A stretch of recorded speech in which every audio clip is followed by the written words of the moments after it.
Olá pessoal, tudo bem? Sejam bem-vindos aí a mais uma aula de técnicas de pesquisa em economia. O tema da aula de hoje é fundamentação teórica, é uma parte importante aí do projeto de pesquisa e da elaboração de qualquer trabalho científico. E a gente vai aprofundar um pouquinho no entendimento do que é a fundamentação teórica e também ela faz parte aí do que vai ser solicitado a vocês na avaliação final, que é a elaboração de um projeto de pesquisa. Então, esse é um elemento importante para desenvolver, né, tanto o problema de pesquisa, como a definição mais clara dos objetivos, e também para dar um embasamento, né, do estado da arte, o que já foi elaborado em relação àquele assunto, e qual que vai ser a contribuição que a proposta de pesquisa do pesquisador, né, vai aportar aí, em relação ao conhecimento que já foi estabelecido numa determinada área do conhecimento. Bom, quando a gente vai iniciar um processo, né, de pesquisa, geralmente a gente vai partir aí de algumas coisas que ou nos interessam, ou que é um fenômeno, né, bastante importante que demanda a atenção dos cientistas, ou a gente tem algumas dúvidas, né, que elas podem partir, né, de dúvidas pessoais sobre um determinado fenômeno, mas que à medida que a gente vai estudando esse assunto, né, a gente vai aprimorando e vai refinando, e talvez essas próprias questões iniciais elas sejam transformadas em outras questões com mais relevância ou que apontem para coisas que ainda não foram bem estabelecidas aí pela literatura científica. Tá? Então, geralmente, quando a gente vai fazer um projeto de pesquisa, né, o nosso ponto de partida vai ser essa dúvida, nossa, indagação, um fenômeno, no caso da economia, um fenômeno econômico, social, enfim, que nos interessa, ou um tema geral, inflação, né, desenvolvimento econômico, desigualdade social, enfim. E a partir disso, né, que a gente começa a preparar o estudo, e nem sempre, né, a nossa ideia inicial, ou aquelas coisas que a gente desconhece, ela vai se converter num problema de pesquisa diretamente. Né? Então, muitas vezes, né, por falta de conhecimento da nossa parte, a gente faz algumas questões, mas provavelmente essas questões elas não são as mais relevantes. Né? Já existe muito estudo feito em cima disso e as respostas podem ser encontradas pela simples leitura, né, do que já foi produzido anteriormente. Mas isso não significa que aquele tema que a gente se interessou, né, ele não mereça ser estudado. Né? Provavelmente vão ter aspectos mais específicos que merecem a nossa atenção. Então, quando a gente tem esse interesse, né, consegue identificar esse interesse, eu acho que isso vale principalmente para vocês agora, nessa etapa de pensar, né, a proposição de um projeto de pesquisa, ainda que vocês estejam numa fase inicial do curso, né, obviamente quando chegar lá no final, na fase de desenvolvimento da monografia, vocês já vão ter aí uma maturidade, né, uma visão de muito mais ampla para poder fazer um bom projeto de pesquisa. Mas de qualquer forma, tá, como vocês estão ingressando aí na vida acadêmica, é importante que vocês já comecem a se habituar com a forma de pensar dentro da universidade, principalmente em uma área de conhecimento que é tida como uma ciência, né, as ciências econômicas. Bom, então, a partir da identificação desses temas de interesse, por mais que vocês ainda não tenham conhecimento aprofundado, né, ele já pode ser um ponto de partida para a pesquisa bibliográfica e, consequentemente, a leitura do que já foi produzido anteriormente para que vocês possam ir se familiarizando com o fenômeno, com o tema de interesse, com o que já foi escrito, tanto do ponto de vista teórico como das análises empíricas. Ou seja, ambas as coisas são importantes quando a gente vai fazer a fundamentação teórica. Então, basicamente, antes de a gente redigir, de fato, no documento, a nossa fundamentação teórica, a gente faz a leitura e o estudo desse arcabouço de trabalhos anteriores. Então, basicamente, a gente procede com a leitura do que os outros autores já produziram sobre o tema, para a gente ver qual que foi a forma que eles abordaram o assunto, em que período histórico eles abordaram, e mesmo o espaço geográfico, né, se aplica de uma maneira geral ou não, o método que foi utilizado para coleta e análise de dados, enfim. Né? Isso vai nos fornecendo pistas, ideias do que é relevante, como é que foi estudado no passado, até que para que a gente possa fazer uma leitura crítica à medida que a gente vai, né, ganhando essa experiência, vai acumulando essas leituras, para verificar o que foi analisado, quais resultados foram obtidos e aquilo que ficou, né, em aberto. Além disso, a ideia da fundamentação teórica é que a gente possa tirar as nossas próprias conclusões mas sempre em diálogo, né, tendo como fundamento, como base, o que foi produzido de teoria anteriormente. Né.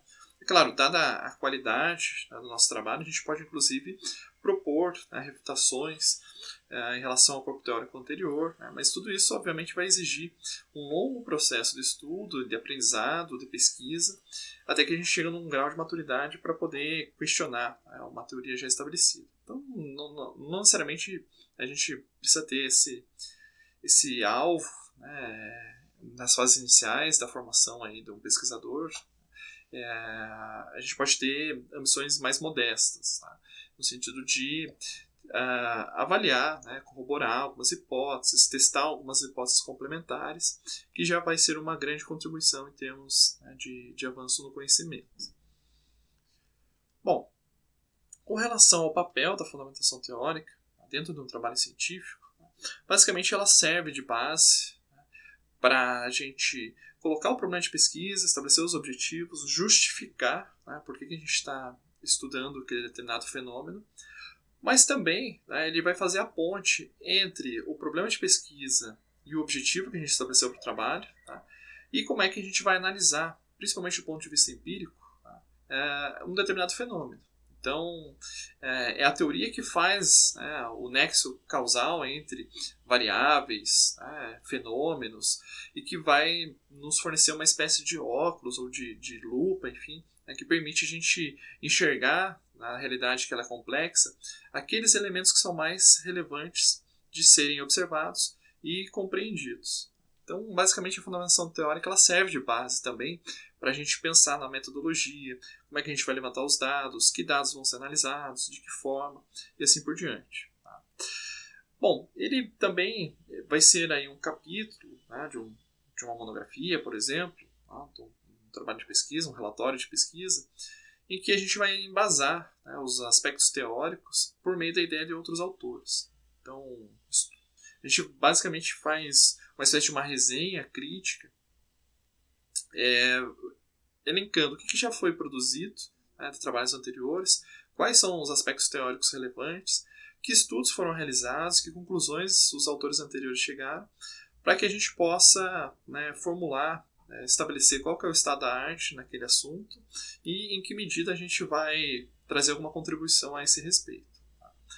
E outro papel fundamental é que, tendo, né, essa leitura e essa compreensão do que já foi elaborado anteriormente, a gente é capaz de tirar as próprias conclusões. Né? Essas conclusões podem, inclusive, ir dialogando com o que foi produzido anteriormente, no sentido de mostrar o que a nossa pesquisa corrobora com o que já foi elaborado anteriormente e aquilo que ela diverge. Né? No sentido de, inclusive, questionar, né, pressupostos ou hipóteses anteriores e mesmo indicar a possibilidade de outros estudos futuros, né, que se façam necessários em função das contradições que a gente possa encontrar.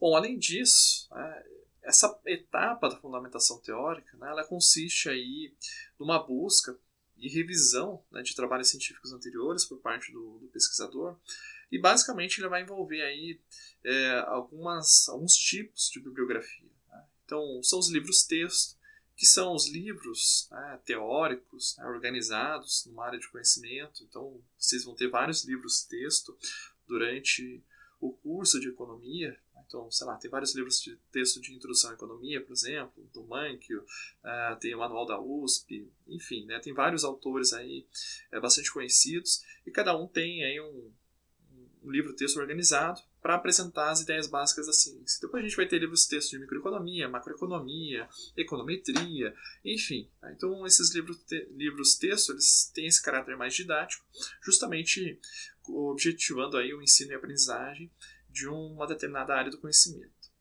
Já os artigos científicos, né, que são as publicações nas chamadas revistas, né, científicas ou nos journals, né, se a gente usar o termo em inglês, são trabalhos geralmente mais curtos, né, mais objetivos, que apresentam aí os achados, né, de pesquisas empíricas, proposições teóricas e assim por diante.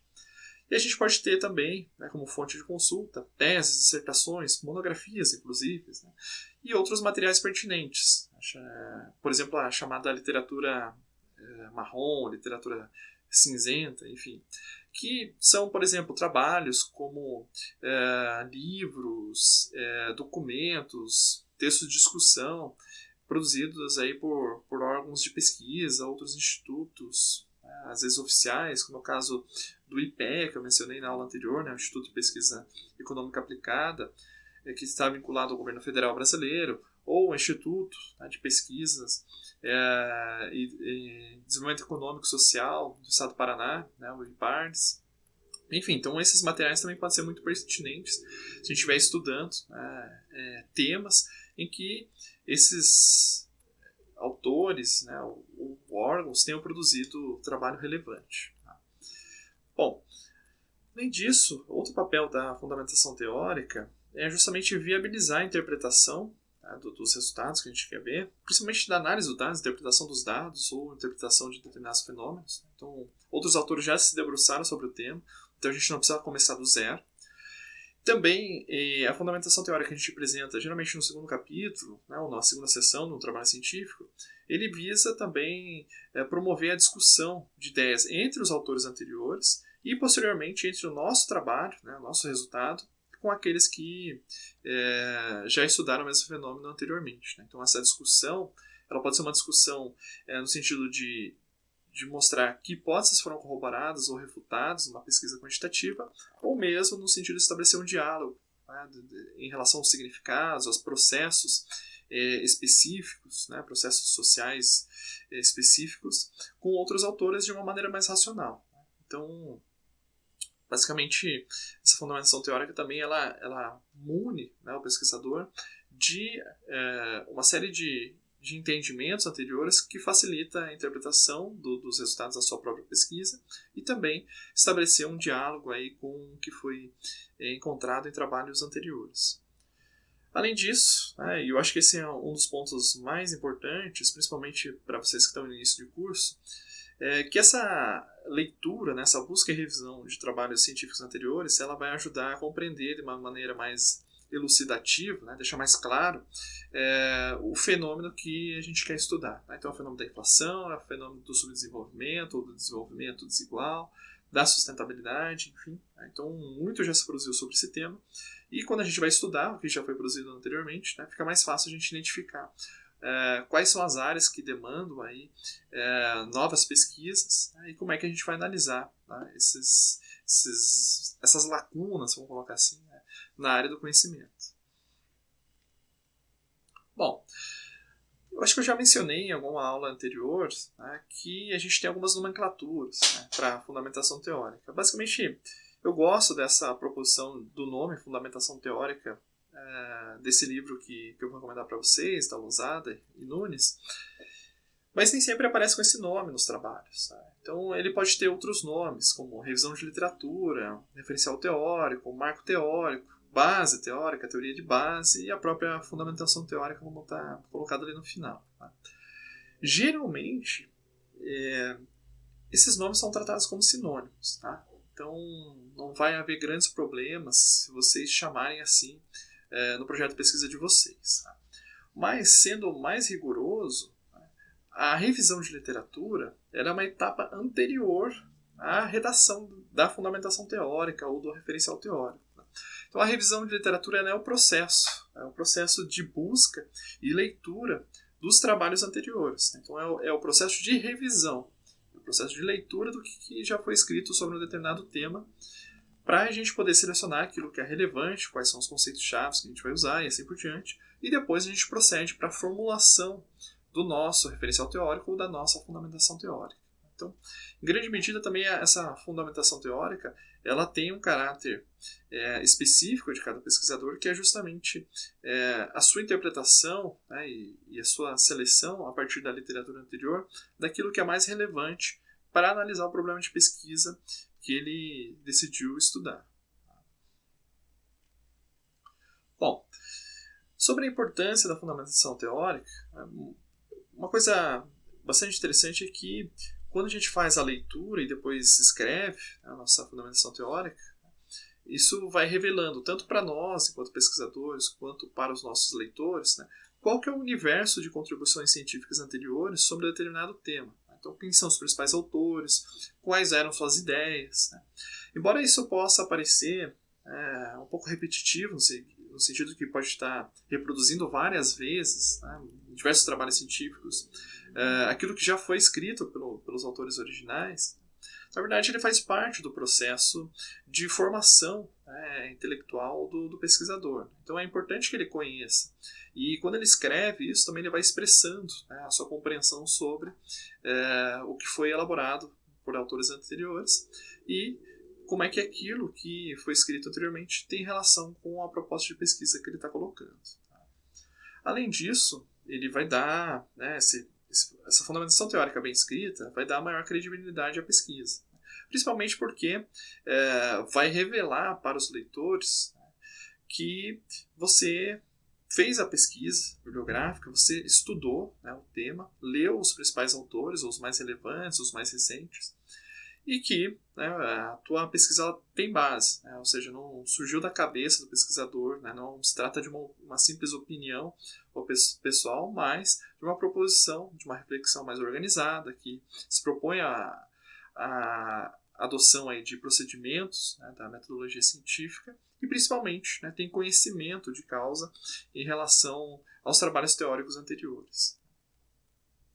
Além disso,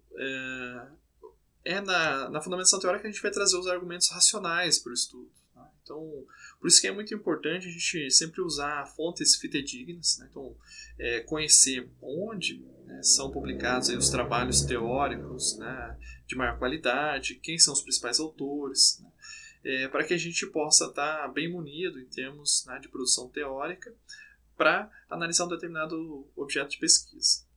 Então é interessante sempre trazer os trabalhos mais importantes e mais recentes. Não necessariamente os mais importantes são os mais recentes. Então algumas ideias fundamentais, algumas construções teóricas, elas podem ter sido construídas há muito tempo atrás. E por mais que a gente tenha muita pesquisa recente, não necessariamente elas refutam. Elas podem estar corroborando ideias básicas de uma teoria que foi desenvolvida, sei lá, há 100 anos atrás, por exemplo. Então não necessariamente o mais recente é o melhor.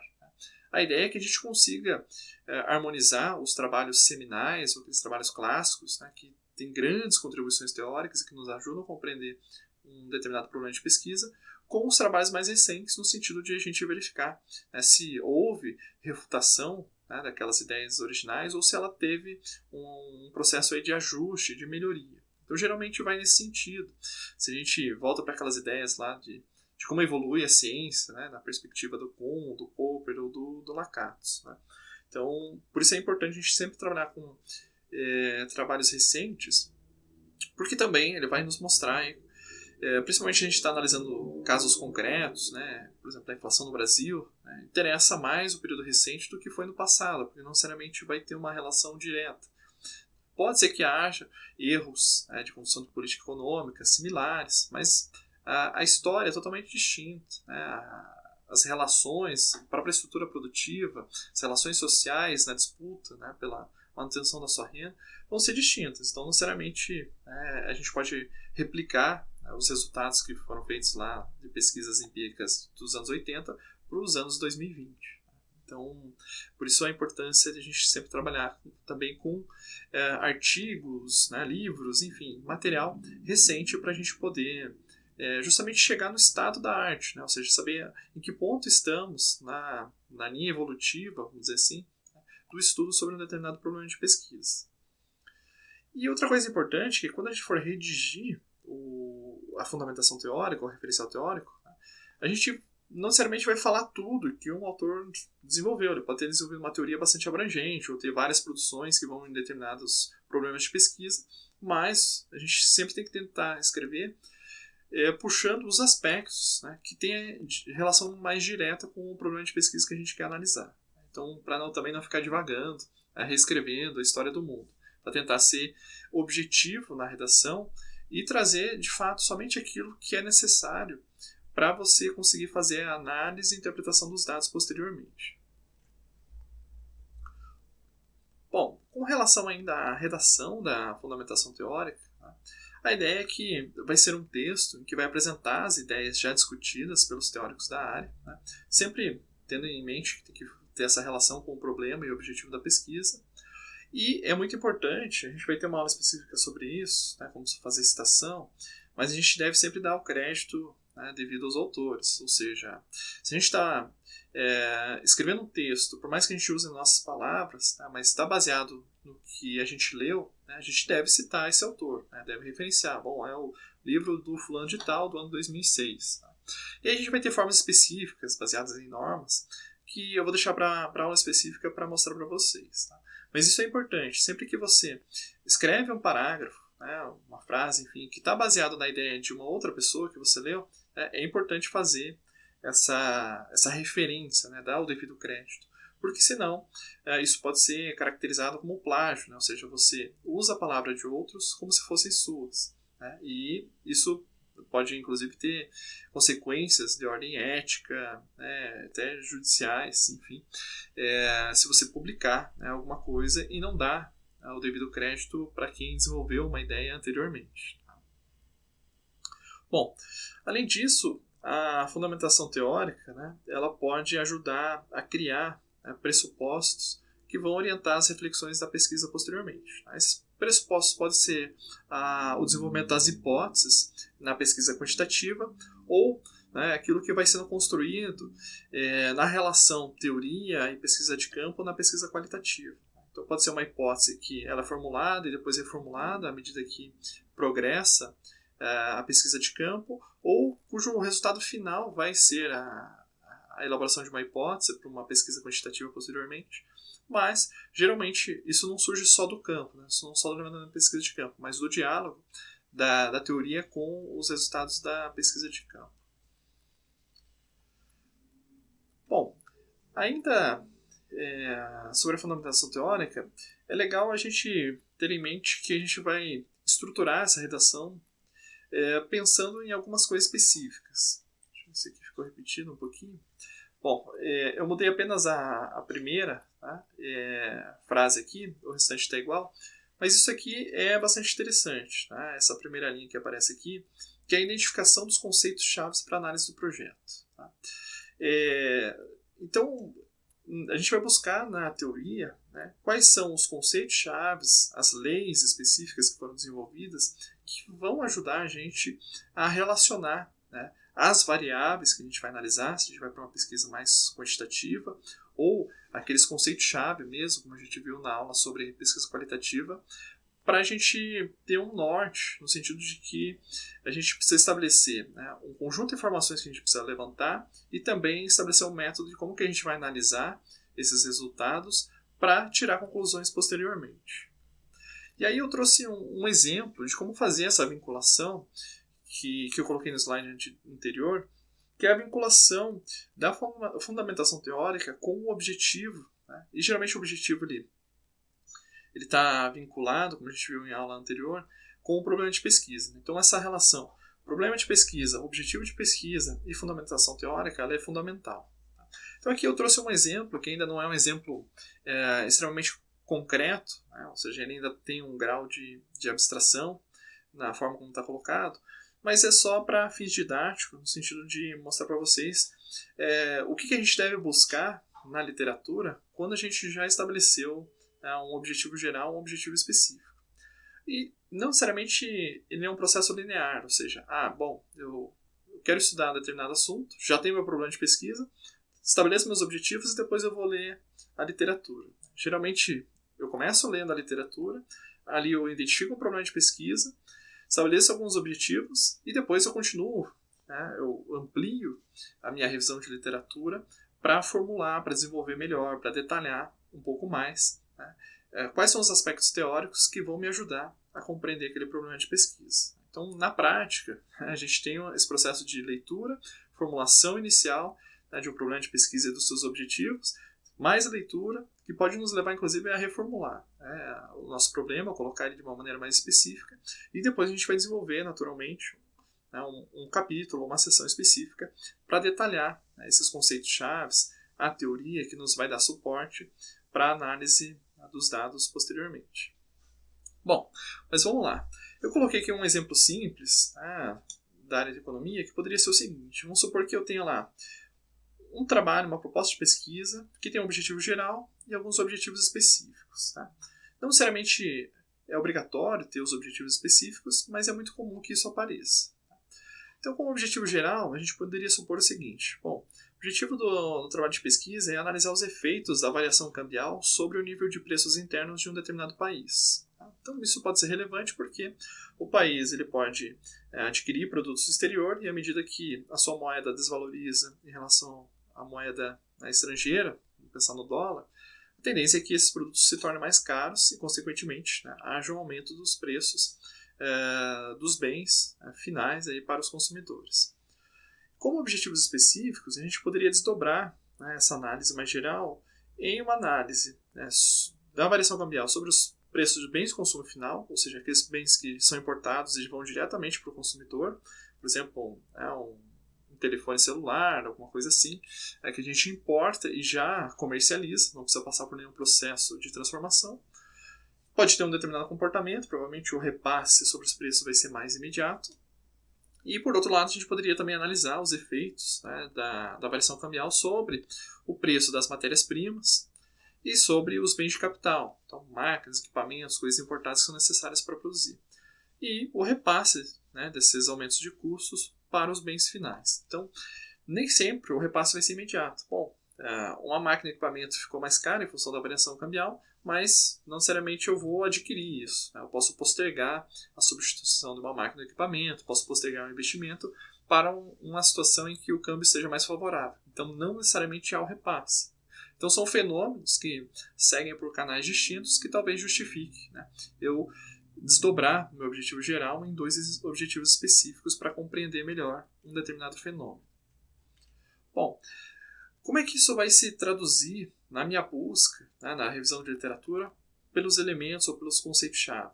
Então, aqui eu coloquei alguns, pode ser que hajam outros, mas são apenas algumas sugestões, que vão estar diretamente relacionados com os objetivos. Então, o primeiro, tentar trazer da teoria macroeconômica, por exemplo, por que e como a taxa de câmbio varia. Por que tem a variação da taxa de câmbio? Quais são os fenômenos que explicam? São só as exportações e importações ou existem outros fenômenos que fazem com que a taxa de câmbio flutue? Segundo, qual a relação entre a taxa de câmbio e os preços dos bens de consumo? Como é que funciona a dinâmica aí de ajuste de preço? E um fator que pode influenciar. Existe a possibilidade de substituição dos bens importados por bens nacionais, ou seja, bem importado ficou mais caro. Existe a possibilidade de substituição, Então, vocês vão ver, provavelmente, nessa primeira introdução à economia e, posteriormente, em outras disciplinas, como o micro, o conceito de elasticidade de preço da demanda. Então, isso também pode ser um fator que vai influenciar na capacidade de repasse aos preços finais do aumento de custo associado à variação cambial.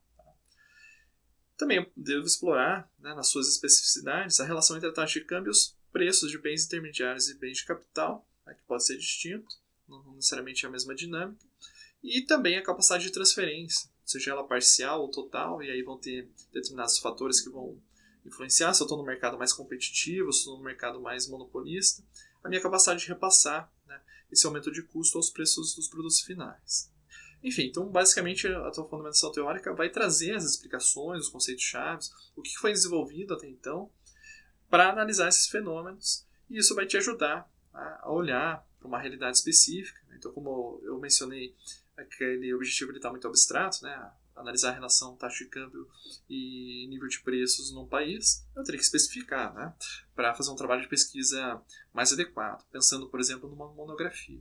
Então, eu teria que especificar, a relação no Brasil, nos últimos 10, 20 anos, por exemplo, para ser mais específico e eu conseguir delimitar melhor, dentro do tempo que eu tenho disponível para desenvolver uma monografia, essa minha pesquisa, para que eu consiga concluir, porque senão fica muito abrangente, então se aplicaria a qualquer país, qualquer momento da história, e não necessariamente seria o caso, ou o que a gente desejaria fazer na nossa pesquisa. Bom, além disso, essa parte da fundamentação teórica, enquanto processo, ela vai ter algumas etapas básicas.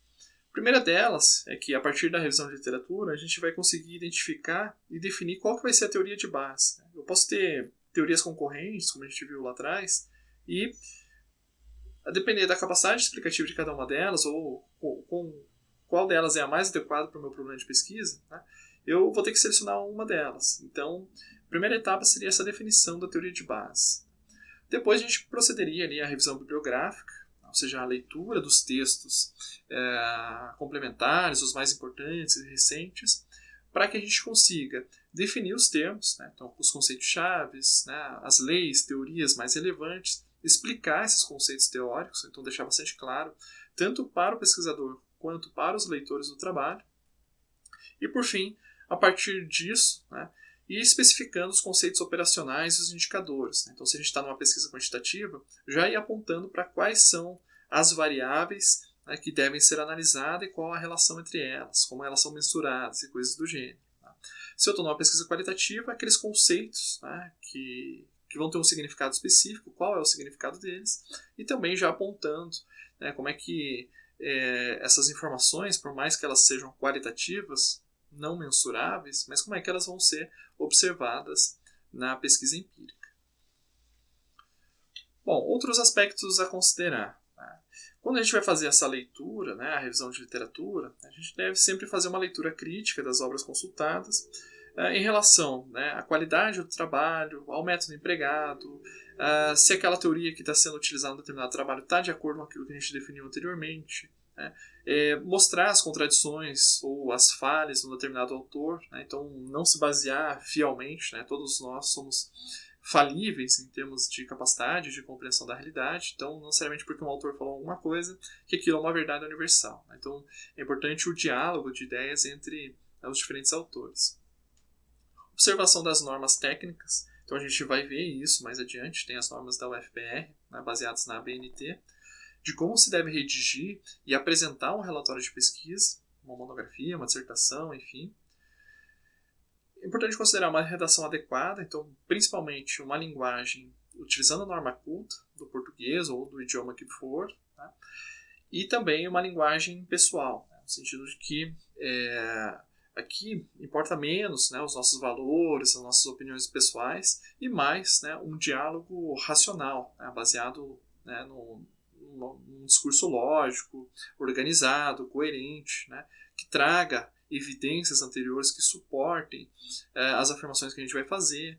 Então, isso faz parte de uma redação científica. Né? O uso da linguagem formal e também uma linguagem pessoal baseada sempre, né, em argumentos racionais e em evidências empíricas para sustentar as afirmações que a gente faz. Né? Então, toda afirmação ela precisa de um embasamento. Esse embasamento ele é teórico e ele é empírico. Teórico no sentido que a gente vai estabelecer relações entre as coisas e tem uma lógica por trás disso, e empírica porque a gente vai se basear, né, no que já foi encontrado de evidências a partir de testes empíricos anteriores que suportam a afirmação que a gente está fazendo.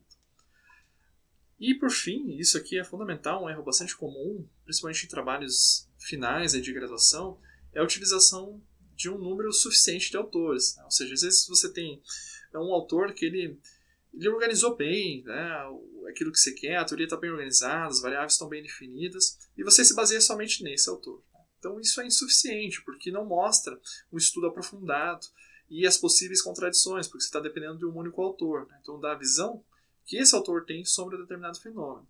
E isso não é o ideal. O ideal é que você consiga, né, visualizar aí as contribuições de diferentes autores para ter uma visão mais completa sobre um problema de pesquisa. E nós temos aqui algumas funções auxiliares desse processo, né, de revisão de literatura e elaboração da fundamentação teórica. No início do projeto, geralmente a gente vai ter algumas ideias vagas e gerais sobre aquilo que a gente quer estudar. Então, como mencionei, a fundamentação teórica, ou à medida que a gente vai lendo os trabalhos e pensando na fundamentação teórica, isso vai nos auxiliar a fazer uma apresentação mais formal, de qual que é o problema de pesquisa, qual é o objetivo do trabalho que a gente vai colocar, aí de uma maneira mais rigorosa, já usando conceitos-chave, variáveis, né, que a gente quer estudar se for uma pesquisa quantitativa. Então, isso é fundamental, né, essa etapa da leitura da literatura anterior, para que a gente possa colocar, né, de maneira mais rigorosa o nosso problema de pesquisa. Inclusive, né, a gente pode achar problemas de pesquisa a partir da literatura. Então, um bom problema de pesquisa, geralmente, ele vai nas lacunas, né, aquilo que não foi dito ou que foi mal explicado, né, nos trabalhos anteriores. Então, isso, em termos de pesquisa científica, né, e avanço do conhecimento científico, é uma grande contribuição, né, é um bom problema de pesquisa. Além disso, como eu já mencionei, né, aqui basicamente uma síntese, né, do que a gente já mencionou anteriormente, que a fundamentação teórica ela vai ajudar na etapa das análises dos dados, né? Então, o que e como medir, como analisar, como interpretar os resultados. E também, principalmente se está numa pesquisa quantitativa, né, isso permite a gente corroborar ou refutar, né, os achados anteriores. Então, é a parte também que nos prepara para fazer uma discussão dos nossos resultados, colocando ele no contexto, né, da evolução das ciências como um todo, né, do que os outros autores fizeram, tanto em nível nacional como internacional. E por fim, na etapa da conclusão, né, também a fundamentação teórica permite a gente verificar se a gente cumpriu os objetivos propostos, né, ou seja, depois que a gente levantou os dados, a gente conseguiu realmente responder as questões que a gente se propôs a responder, ou o método, né, ele precisa ser aprimorado, ou aqueles dados não são adequados para fazer aquilo, enfim. E também a apresentação das próprias conclusões de maneira fundamentada. Ou seja, você vai tirar conclusões com uma capacidade, né, muito maior do que se você simplesmente olhasse os dados sem uma base teórica anterior. Né? Então, a tua capacidade mesma de tirar conclusões ela é muito limitada se você simplesmente levanta os dados. Eu levantei um monte de dados sobre a taxa de câmbio e o nível de preço no Brasil. Sei lá, taxa de câmbio real-dólar e o IPCA. Mas e daí? Né? O que explica o quê? Então, a fundamentação teórica te ajuda a enxergar mais coisas além, né, dos números crus. Então, por isso a importância, né, desse exercício, né, de leitura e formulação teórica para fazer análise dos dados que você vai levantar posteriormente.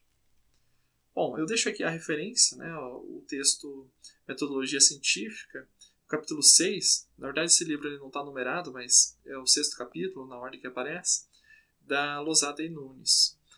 Bom, eu desejo aí a vocês uma excelente semana de estudos e nos vemos na próxima aula.